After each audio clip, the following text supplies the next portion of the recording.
Welcome to the Vegan Family Kitchen podcast and YouTube channel and anywhere else you are watching that video. Today is Earth Day 2022. It is the 52nd Earth Day since we started celebrating it. And I am really excited to be doing something different than what is often happening on Earth Day, which is talking about all the ways in which we can be gentler to the environment.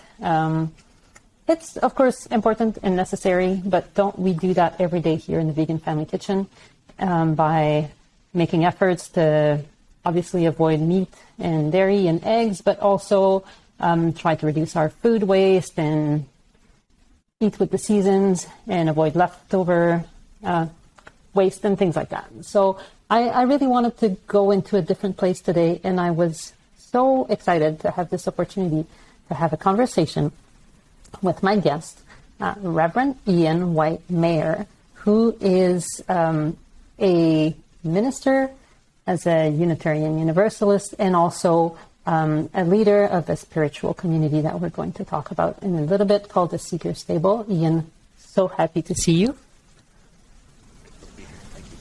Thank you so much. He is, as I just said, the founder and the lead companion of the Seeker Stable, which is a contemplative spiritual discernment community. We'll talk about that a little more.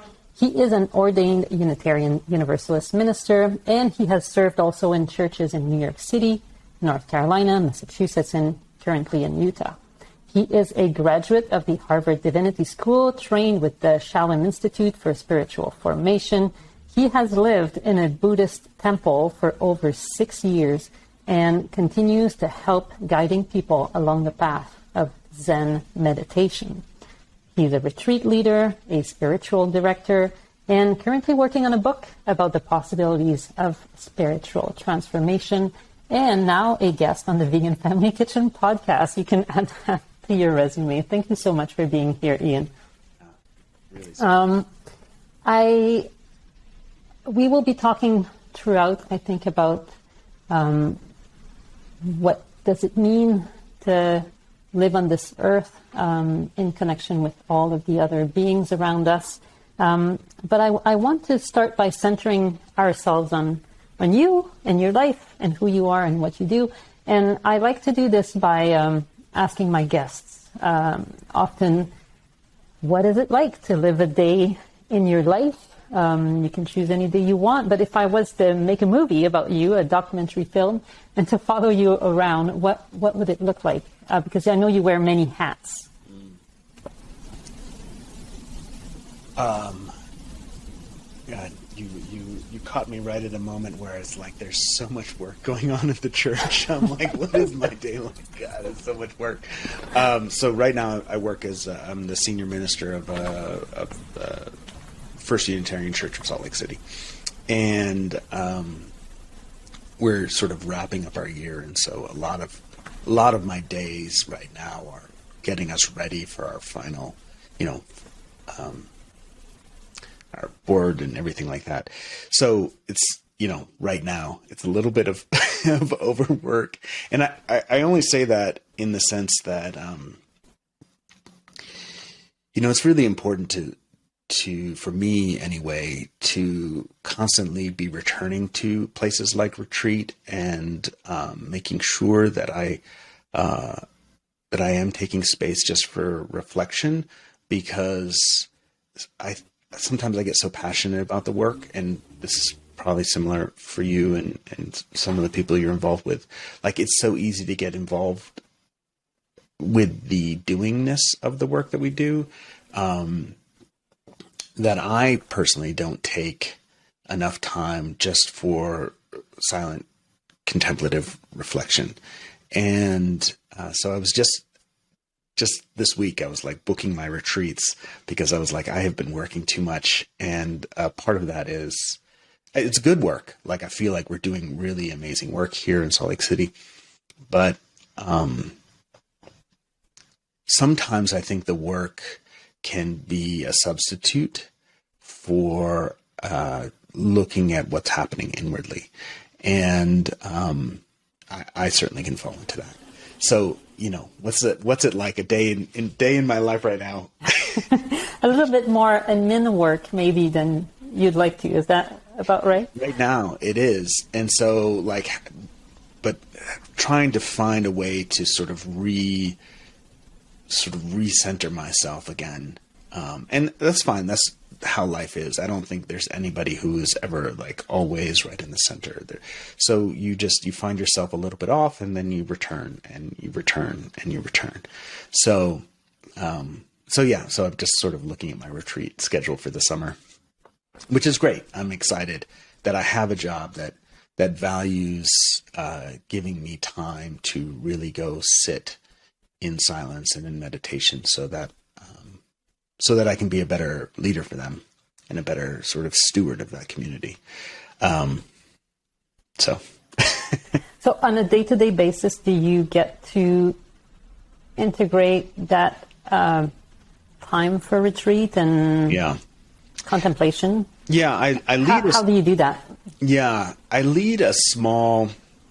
Well, there's this challenge, right, where when you become someone like a minister or something like that, typically you've taken on that role, you've taken on that vocation because you enjoy it, or you enjoy being on the recipient end of it, and you just decide that that's what you want to do for your life.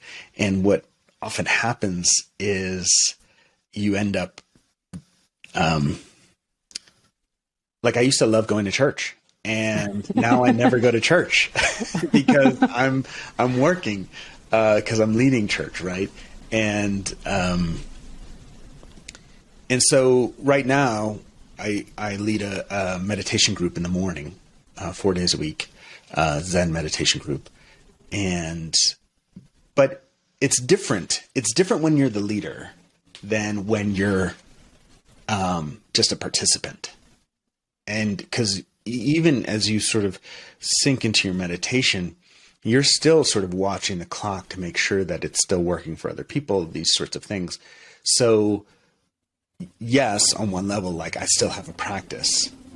But I also need to return to the spaces where I'm not the leader at all. And just to make sure that I can be just a person, like where somebody else is leading, because otherwise it's just not the same. So I do lead a group, but I'm still the leader of it. I can see it as the difference between showing up for dinner and being the host. And it's no coincidence that your group is called the Seeker's Table. I think, you cannot completely release yourself to enjoying a dinner party when you're the host.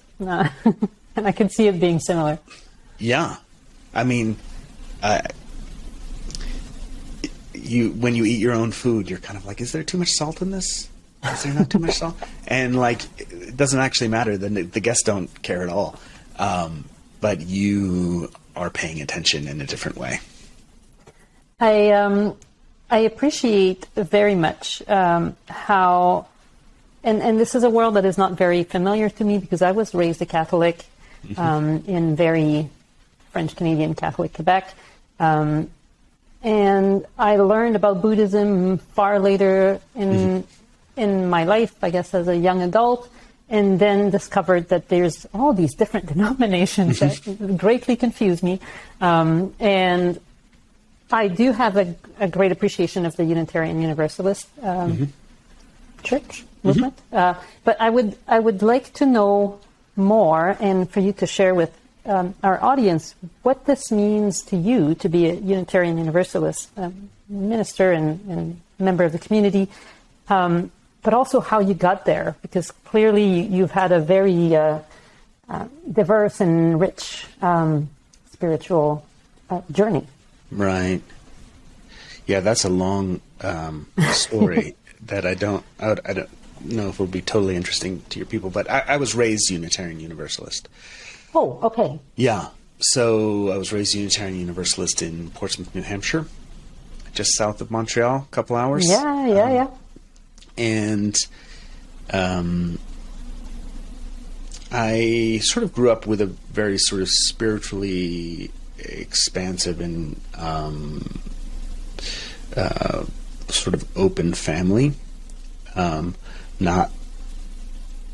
Not even dogmatic in the sense of like what Unitarian Universalist or Unitarian Universalism means, but sort of very curious. There was a lot of curiosity about the spiritual life in my home. My grandmother lived with us. It was just always there. And I moved to Europe after high school because I just was not interested in going to college. And I used to have my parents send me a sermon on tape. It's sort of a little indication of my age, but like they would send those were the days. Yeah. And there was this minister in Boston who I just really adored. And so they would send me her sermons on tape. And I don't know, not that many, I suppose, teenagers, 18-year-olds, 19-year-olds listening to sermons. But, or not Unitarian Universalist anyway. And it just always sort of stayed with me. I first said that I wanted to be a minister when I was 21. I was in like a campus group at college, and we all pledged to be Unitarian Universalists and Unitarian Universalist ministers. And I think I'm the only one that actually followed through on it. But we were, I don't know, we staying up late one night, sort of smoking a little weed and reading T.S. Eliot, and we were like, yeah, that would be the life, which tells you a little. And it is. Yeah. It is the life. It is the life. And honestly, it is a great life to, I mean, there's all different ways to be a minister, but my focus and drive is, there's a lot of people who are really, they don't know how to search for what their spiritual calling is or what their spiritual purpose is. And there's been a lot of abuse and trauma in our society as it relates to religion. And so sometimes churches end up just being very performative, especially if they're sort of on the liberal end or progressive end. And the sermons are more like lectures and talks, and the music is more like something you might find in a sort of performance venue, right? Sister act. Yeah, or even the symphony, Right. And the places that are so focused on spiritual discernment and spiritual formation, often they're very conservative, right? Because they're trying to form people around like a conservative mentality and understand sort of God from a very conservative place. And so you have the pious who have this very conservative social outlook, and then you've got the progressives who have a very liberal social outlook, but not much in terms of like, how are you shaped by the sacred? And so that's really the niche that I try to work in when I'm working with churches is what's the spiritual formation? This is not like a club. It's not even a community. Like how are you trying to understand yourself as a living sacred being in this world? And what is your value inherently just as this alive, this miracle of whatever this is? Like even the word God is too small for what it is. I mean, we just sort of shorthand it, right? Like what is this thing that is breathing? And truly, it's not even your body. Like the whole thing is breathing. So what's your formation process for understanding what that is beyond your intellect? Because, to have that encounter, it's beyond the intellect. So it's a great life for me anyway, to get to talk to people about that and invite them into like taking on that journey. And you can do it in all sorts of ways. I do it with Zen meditation, but you could do centering prayer. You can do other types of you can do it through music. But can you tell me a little more about what the Zen perspective would be in that reflection about who we are and how we connect to everything that is. Really. Yeah. Well, I think we can get lost in the connection of like to everything that is. But, right now, I'm staring at a computer screen, but really like I'm looking at someone, actually, do you pronounce your name Brigitte or like? Yes. Yeah, right? That's what I expect of Anglophones. Yeah. Brigitte. Right. No, but say it for me. I go by Brigitte. It's okay. Brigitte. It's good. Yeah. Right. Yeah. So I'm having a moment where I'm not anywhere else. Right. Brigitte and Ian, like you and I, are both looking into each other's eyes. And here, that's what we're having. And is there anything else? Like we get trapped, I think, in this really big, connected to all things. But actually, there's only this intimacy. Me and you. And what else is there? There's a lot of noise, I think, in today's world, and that might be part of what distracts us, certainly, from being in the here with other people and with other beings, whoever they are, right? Well, but where does that noise come from? It's not like the noise is like created by some alien, right? Like oh no, it comes from us. From us, right? I mean, some of it comes from us personally. I think in terms of the noise in our heads that we can be quite good at generating. At least I am. But also us. I mean, us as a species to a large extent. Well, because intimacy is hard, right? The two of us having an intimate moment right now is hard for folks because not only is it you have to take time to really see the other person in front of you, but you have to be willing to be seen. And we live with these senses of shame or, all sorts of things that we try to avoid, right? So how many times do you have a conversation and the person is just looking somewhere else or,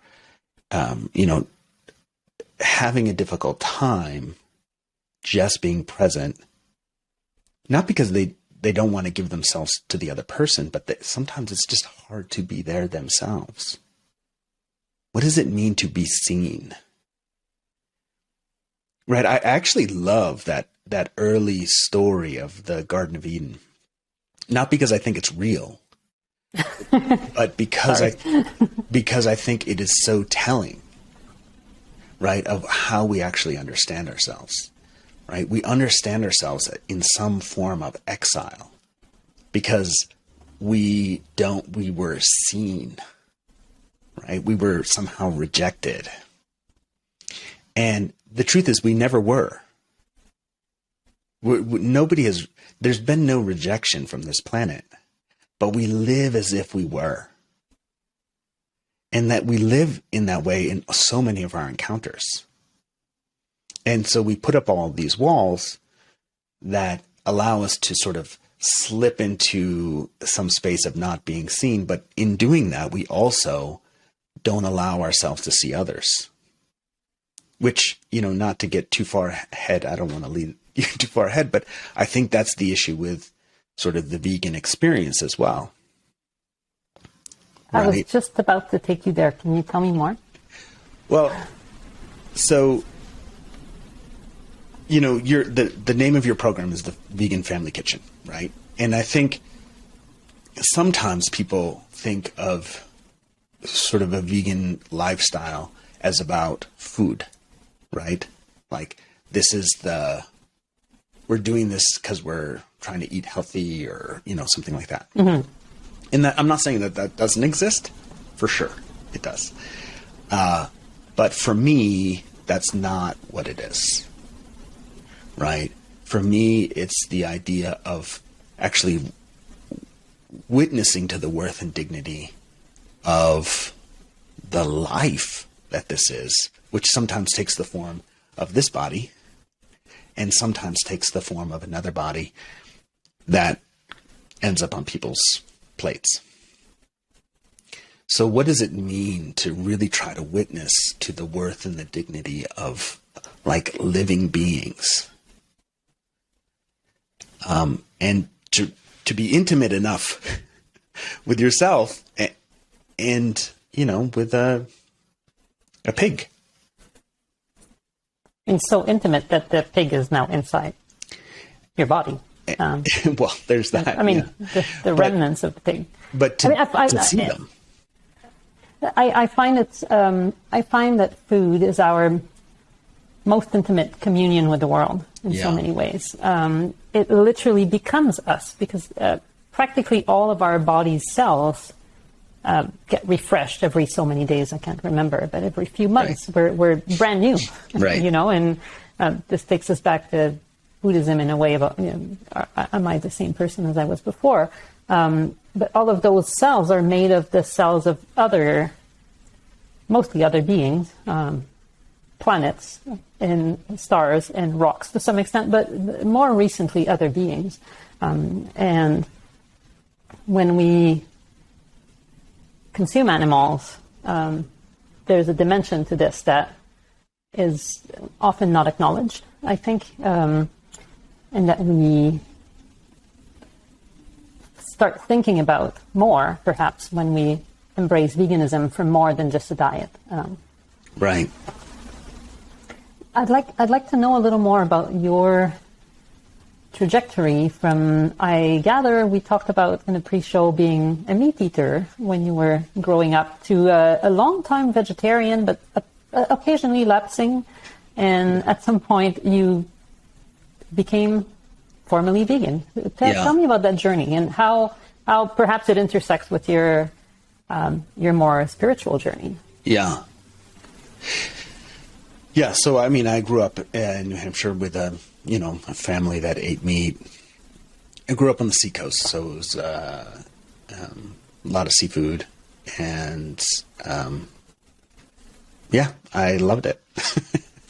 I loved it, and our holiday dinners were more about like lobster than they were about ham, or it was very regional, and I strongly identified with being a Yankee, like through the food.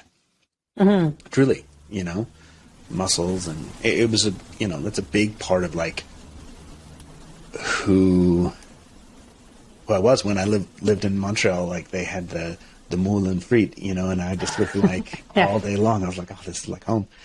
And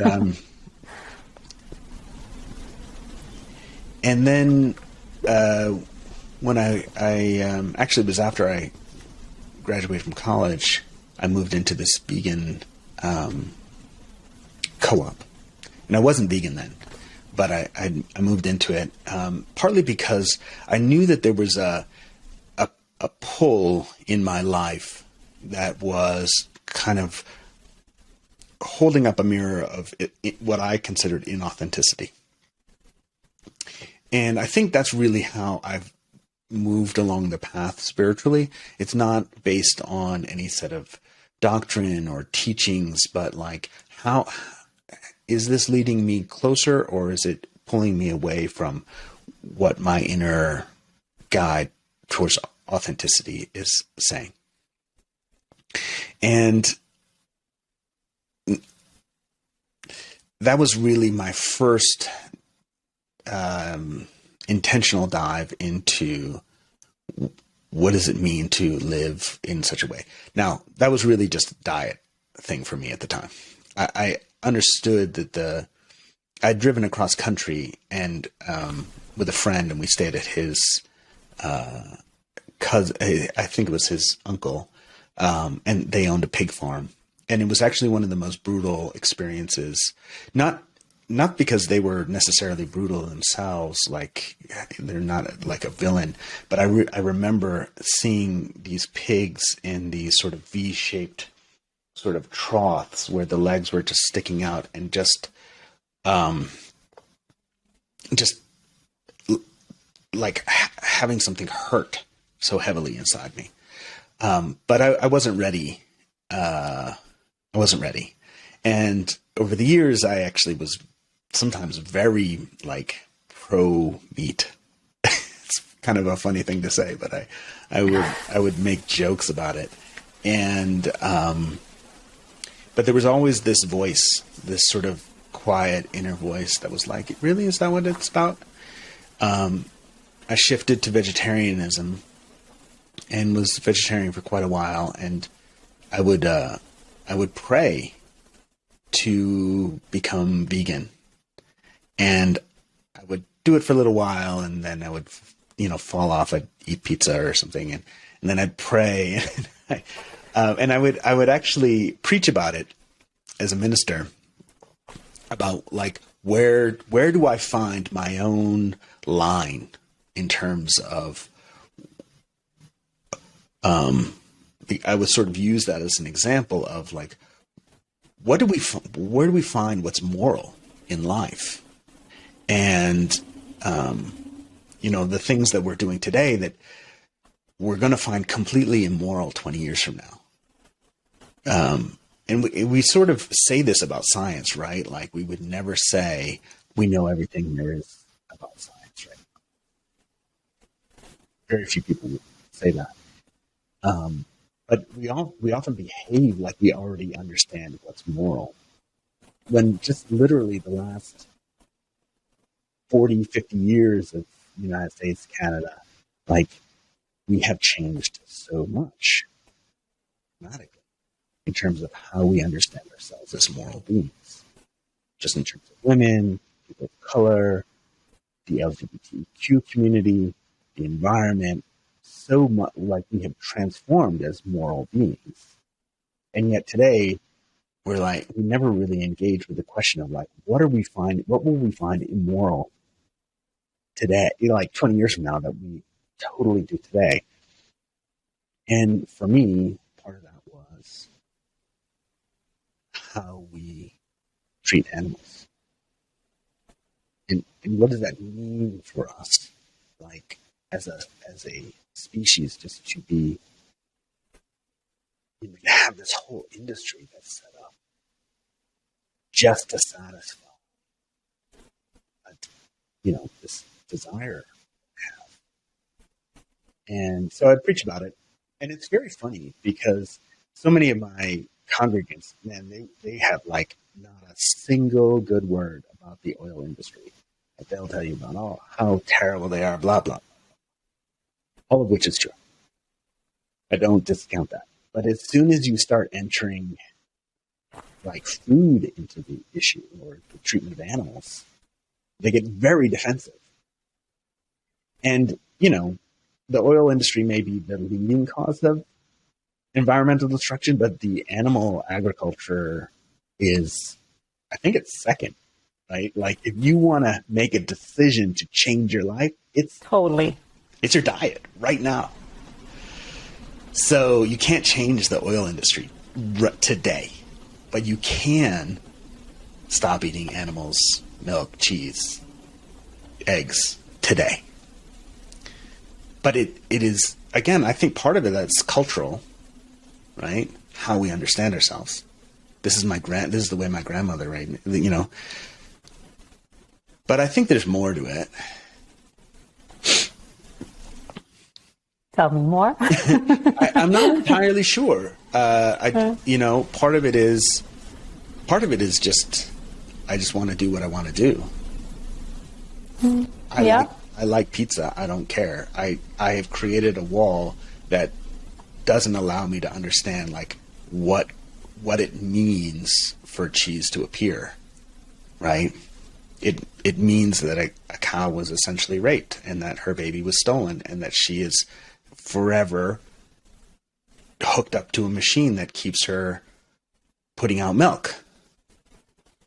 And, one of the things I really remember, actually, we had a freeze in New England and in Eastern Canada that knocked out power in Quebec for yes. Right? And one of the stories that came out of that were these dairy farms that couldn't milk the cows because they didn't have any power. And a lot of the cows died because they had been so, their bodies. Engorged. Yeah. And they died. They literally like kind of, you know. As a former nursing mother, I totally see how that would end really badly. You know, I was there. I never thought about that until this moment. Yeah. Because of course they had way too many cows to milk them by hand. Right. Also, and not a baby cow around because they're gone. Right. They're gone. And so you had these like this incredible suffering of these cows that were just dying because we had changed them so much that, you know, you lose power and they die from incredible pain. As you alluded to the fact that sometimes you would preach about it. That seemed to be perhaps before you were vegan. And I'm curious to know, as a minister with your flock, how do you deal with this? How do you approach it with others? Sometimes, probably not all the time. But what does it look like in your community? Yeah, my community, you know, there's no sort of religious sort of invitation to be vegetarian even. A lot are. But, well, I don't know, a lot. I would say maybe 20% or something like that. More than the average. I would say more than the probably. Average, for sure. More than other religions, anyway. Yeah, maybe the Seventh-day Adventists or, you know, more than us or the, you know, Hindu. But, sure, yes. But, yeah, maybe more than sort of your traditional Protestant, of which we sort of fall into, even though we don't believe in Jesus as God, like we sort of are often placed in the Protestant tradition. But again, I think I actually have never done an explicitly vegan sermon. So yeah, they all know because I don't hide it. And I do talk, like whenever I'm talking about it, I often talk about all of the animals that now live under our dominion, like which is every animal.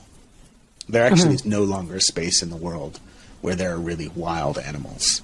We have made preserves, but there's no wildness left.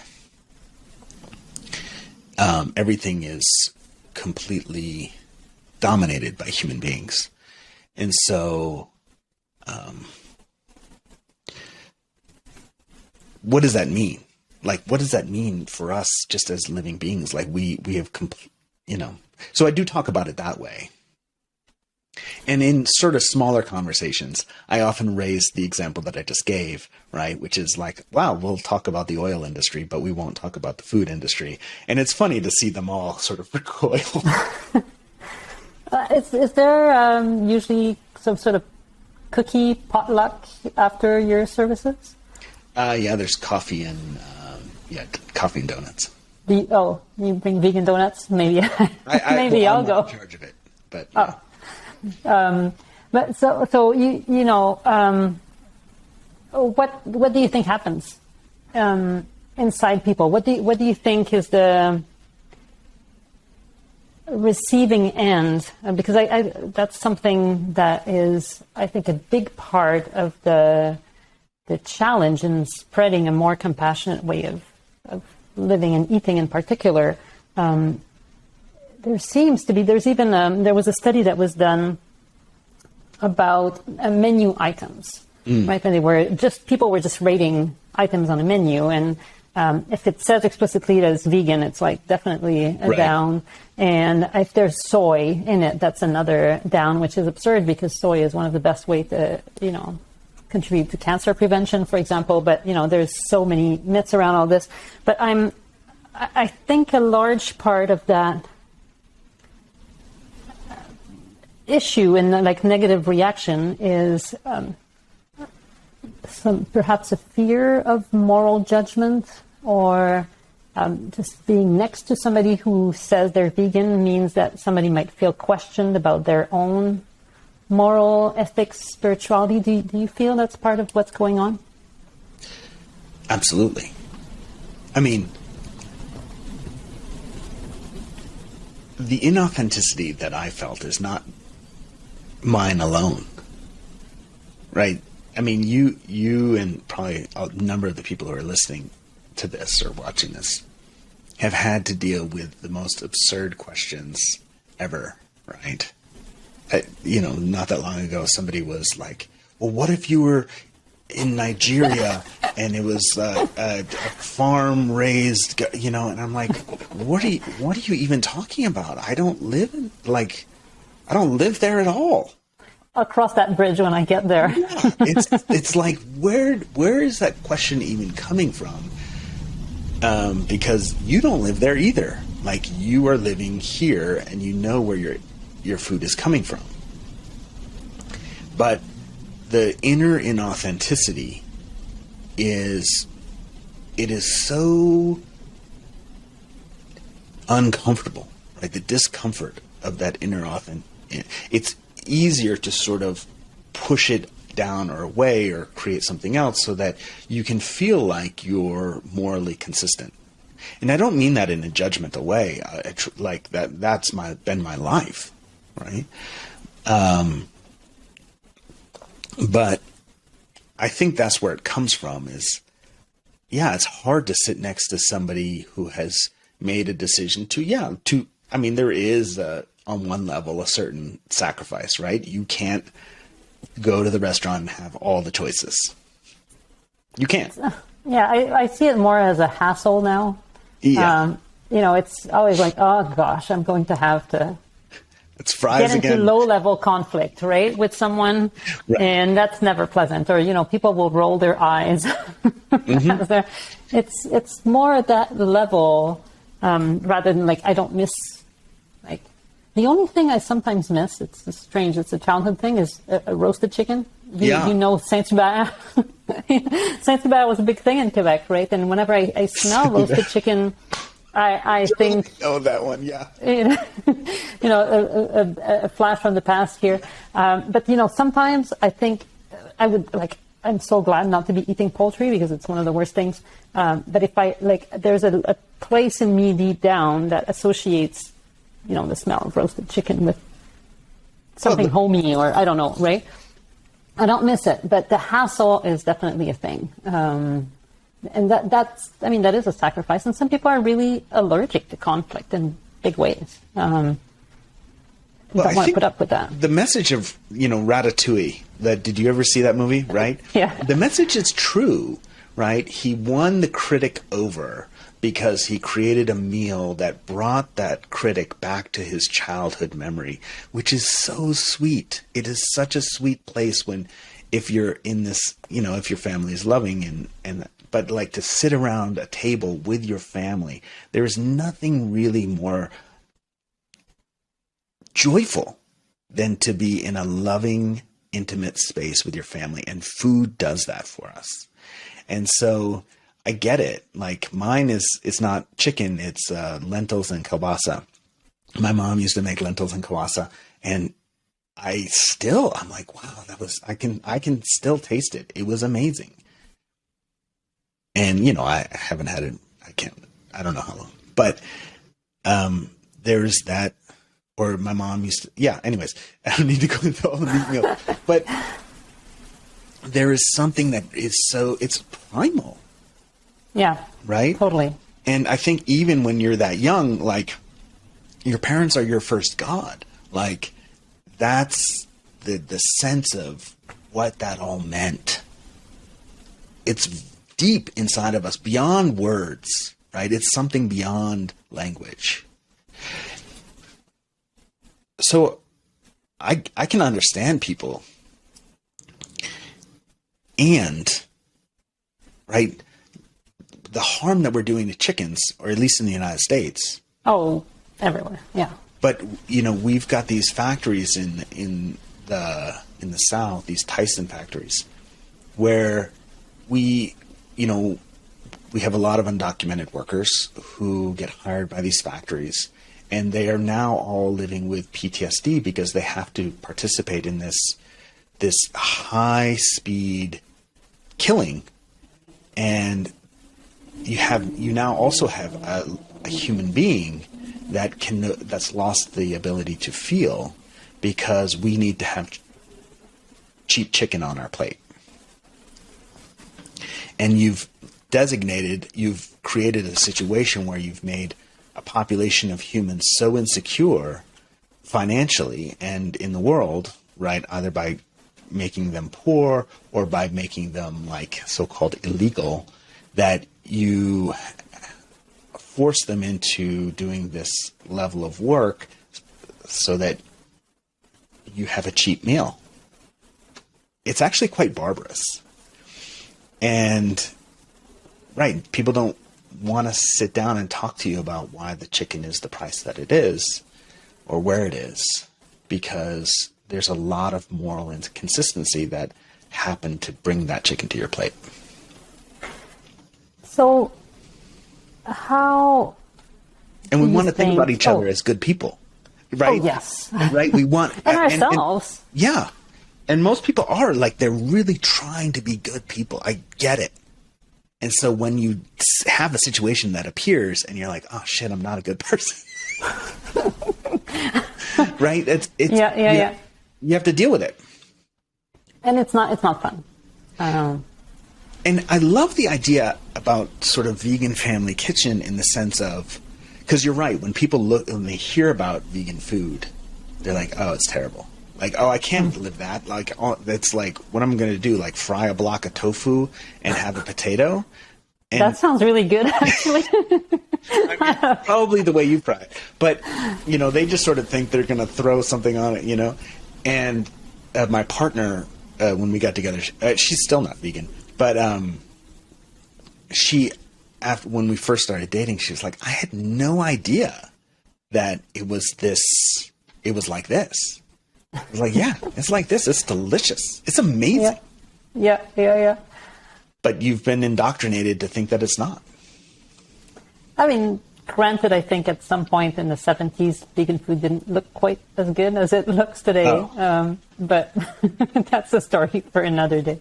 Oh, and I was so upset. There's like a very high-end hotel here. It's called Grand America. Very high-end.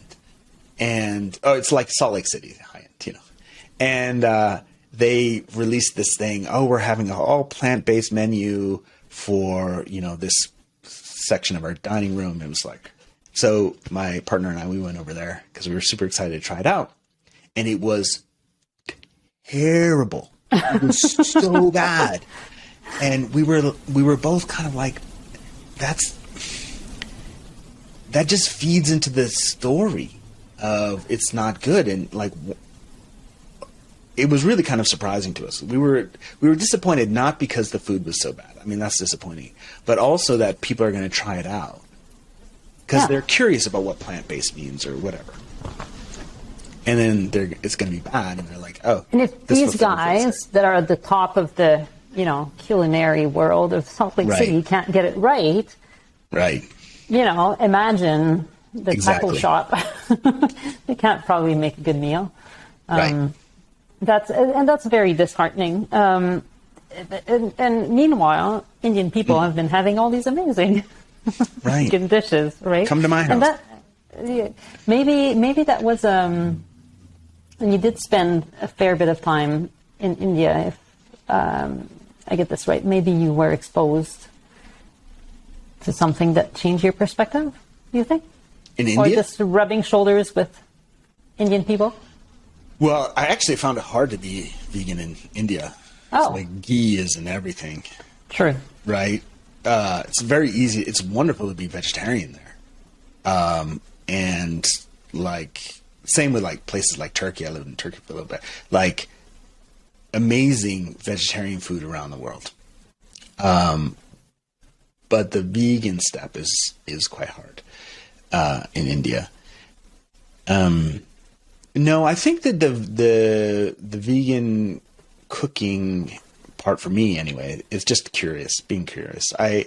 My sister owns a nice restaurant and bakery, and I think we just like food has always just been really important. My mom's an amazing cook, and so being able to sit down and to make a meal that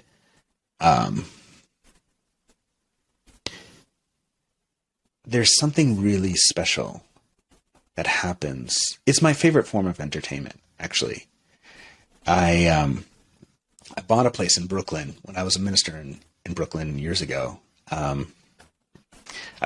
purchased an apartment, but it took me about a year to find a place because I only had 2 requirements. One, I didn't care what size the bedroom was. I didn't care what the view was. I didn't care any of that. I needed to have a good kitchen, which is really hard in New York City. Yes, totally. And I needed to have room for a 6-person table, which is also really hard in New York City. Not the coffee table. Yeah. You mean a real dining table. Yeah, like a table, like everybody has these little round tables with leaves that they push against the wall. And I didn't want that. Like the one thing I wanted was to have people over for dinner, because that's really what I enjoy. I enjoy the making food for other people and to have a real conversation with them, to like be in someone's life. I like that more than a movie. I like it more than anything. It is a wonderful. It's the pleasure. best. It is. It is awesome. It's just spend time with human beings. They're fun. And so it took me a year, and I finally found this place, and that's, to me, that's what I love. And now I cook. I have people over all the time now, and because I have a really good apartment here as well, and I love making these very elaborate meals, not for any other reason than I just enjoy what happens when you spend time with one another and you're just in somebody's presence. That is beautiful. And speaking of other people, I want to ask you, perhaps specifically from the spiritual perspective, because there's many angles through which we can encourage people to eat more plants and fewer animals. But how do you think we can encourage more people to include this consideration of compassion and thinking about the suffering of other beings in their spiritual journey? Or should we even try to encourage them and just let them figure it out for themselves? No, we should definitely try to encourage them. Like, the world is on fire. We're in the middle of an extinction event, and we need to be activists as it relates to what's happening. And the oil industry, transportation industry, that's really important. Also, this animal agriculture. I mean, I live in Utah. We're in the middle of a massive drought. So much of the water that is being used, people complain about the lawns, the water going to the lawns. So much of the water goes to alfalfa for the cows. Yeah. And I'm like, forget the lawns. Yeah, keep your lawn. Yeah, I mean, the lawn is what it is. I also agree we shouldn't have like green lawns in the middle of a desert, but way more water is going towards feeding these cows. Maybe unnecessarily. Right, unnecessarily. Completely wasteful. We're in the middle of it. There definitely needs to be an activist response in terms of like trying to invite people into really thinking about what their actions are. But, years ago, I was introduced to this sort of training model, activist model, where they had like 4 circles, and each one, going smaller within, kind of like a bullseye, right? So the center one, it was just a 1, and then there was a 2, then there was a 3, and then there was a 4. And what this trainer was pointing out is people who are in the 1 circle, they actually only have the capacity to speak to the people who are in the 2 circle. Oh, I love this. I've never heard this before, but this is fabulous. But they don't have the capacity to speak to people in the 3 circle. And they definitely, nobody can speak to the people on the floor. So the one, they're the vegans. 2, they're vegetarians. 3 are the omnivores. Flexitarians. And the 4 is like Jordan Peterson and his like all meat whatever cult. Right? Ugh. Yeah. But vegans try to make this attempt to speak to omnivores.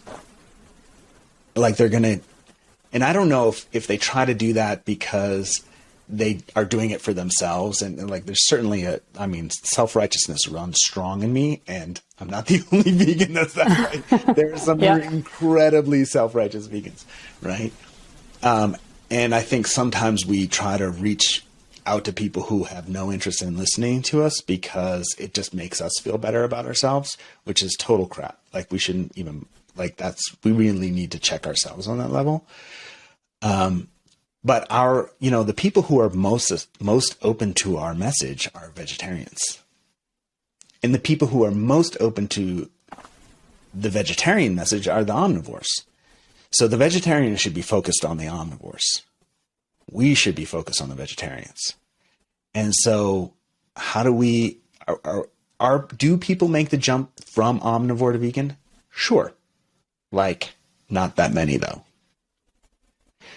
So what's our invitation to the vegetarian? To start being responsible for their cheese and eggs, right? And they should be focused entirely on the omnivores. Now there's nobody's going to reach the Jordan Peterson meat cult. Like they're on their own thing. They're far out. Yeah. They're too far. Like there's just whatever. But you're not trying to reach everybody. So who do you have language for that can hear what you're saying? Because there's a way that I present in the world, and there's a way that the language comes out of me, but not everybody can hear it. And I don't have the skills to speak to everybody. I don't have the skills to speak to a Trump Republican, but my dad does have the skills because he's much more conservative than I am. Right. But he's not conservative like they are. But they have commonalities. But there is a common language, right? Where he can be like, yeah, well, that's just too far, and they share enough in common that they can speak to one another. I don't know if they can or not, but but the Trump Republicans may be too far for him. But the omnivores are often too far for me because I've already made this like big shift in my life, but the vegetarians are not. So how do I invite the vegetarians? Right. To cross over to the sunny side. Right. Yeah. And do you think the spiritual argument, if we can call it that, which was clearly a strong motivator in your position, do you think that's, you can't even, can you even make an argument, or do people just need to sort it out for themselves? No, I think that you can make an argument for sure. I don't know how to make it yet. And I've been thinking about this for quite a while because I do some courses on, online, and I've been like, how do I do a sort of spiritual vegan course? Like, how do I talk about veganism from a spiritual angle? And I have not actually come to the place where I feel like I have the right voice for it yet. Partly because I think I'm just too much of a judgmental jerk. And I really need to work with somebody who one of the ministers, 2 ministers actually helped me become vegan over the years. And they were with me like 20 years ago. They were like, have you thought about this? And it took me like 15 years of them just quietly, patiently being like, oh yeah, well, I do it for this reason. And I recently, about a year ago, had dinner with them in San Diego, and I was like, I finally made it, you guys. And I'm so grateful you never gave up on me.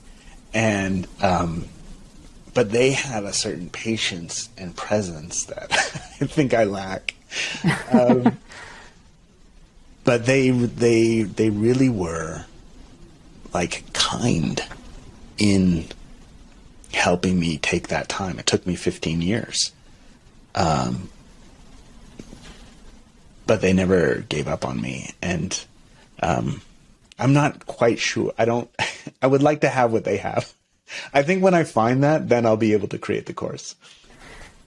That sounds like a great plan. I love that. And I think we should continue this conversation because there's definitely a gold mine, I think, there to be dug into, because I think people are more moral than we give them credit for many times, and more have more concern for those greater ideals. But in the day-to-day life, it can be very difficult to live what we aspire to be, or even to face what we aspire to be and fail to achieve. Life is hard. Like, life is just hard.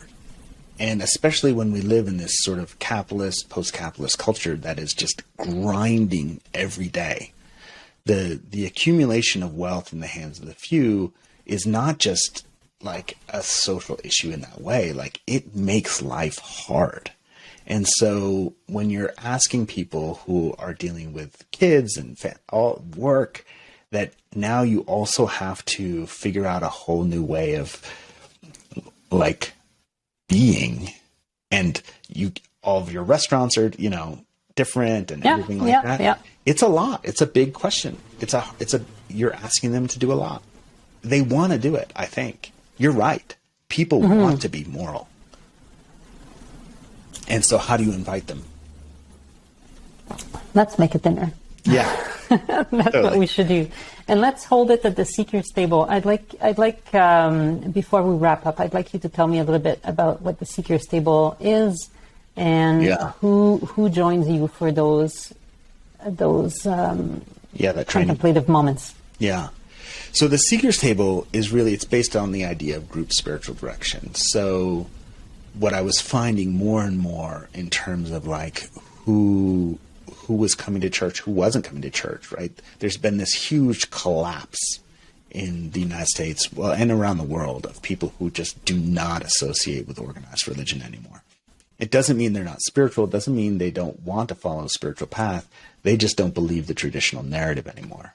So they feel inauthentic joining a church because either it's not socially progressive enough, or it doesn't have a spiritual component for them. Not enough. And so I wanted to create this space where they created small group spiritual discernment gatherings in their home, and to train them how to do that. Really, you can do it already with all the skills you have right now, but people feel like they don't have enough. So I created a training to be like, yeah, now you have enough, right? They already have enough, but going through the training, they sort of realize that they have enough.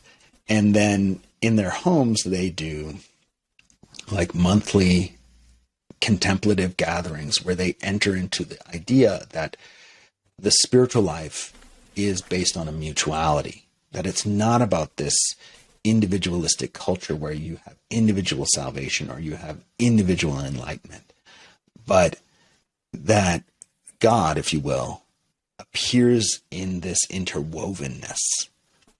And so much of our culture is like practicing individual spirituality, the mindfulness movement, so much of Protestant Christianity. You're going to get into heaven, but others aren't, which is it's so preposterous an idea, but as if God would ever make a decision like that. I mean, not that I believe that a God is there making decisions, but why would that? You're dealing with a sociopath God if that's the answer, right?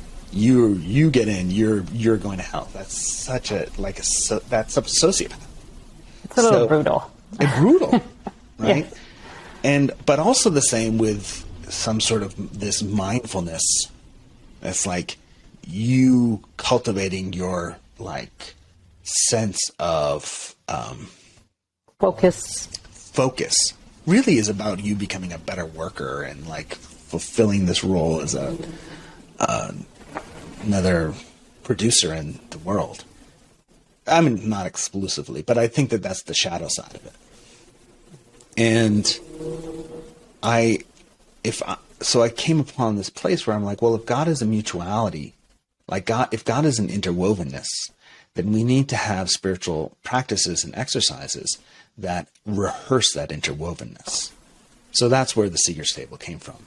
Like, how do you gather as a group and enter into the prayer that exists for the group rather than the person? And so you get together. Is it more like you're training the trainers in a?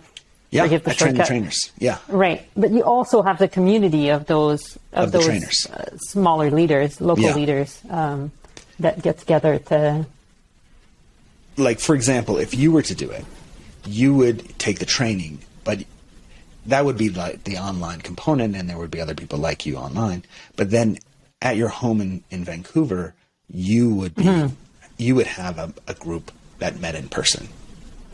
That is beautiful, and I think that is the one. Going back to the dinner party, and it is different, but it is the same sort of communion. I think in so many ways, and it's the most beautiful way to.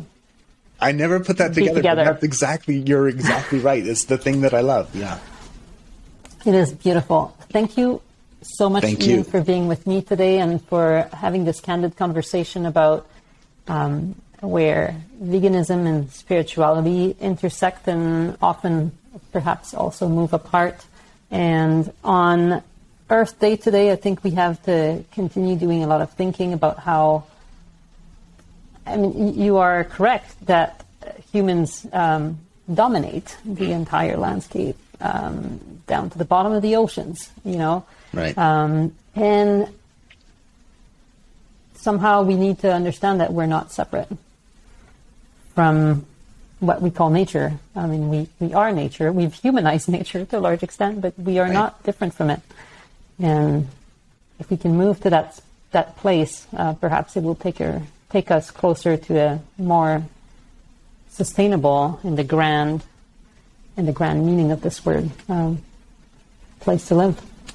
Thank you for having me. Thank you. That was awesome. And I look forward to seeing you again soon in the Vegan Family Kitchen. Sounds great.